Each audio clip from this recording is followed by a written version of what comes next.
So what's up everyone, and welcome back to our channel in another tutorial. Today we're going to see how to download Lovable AI app on mobile.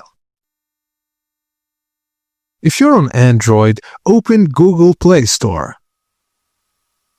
Search for Lovable AI and look for the official app by Lovable Labs. Just tap Install.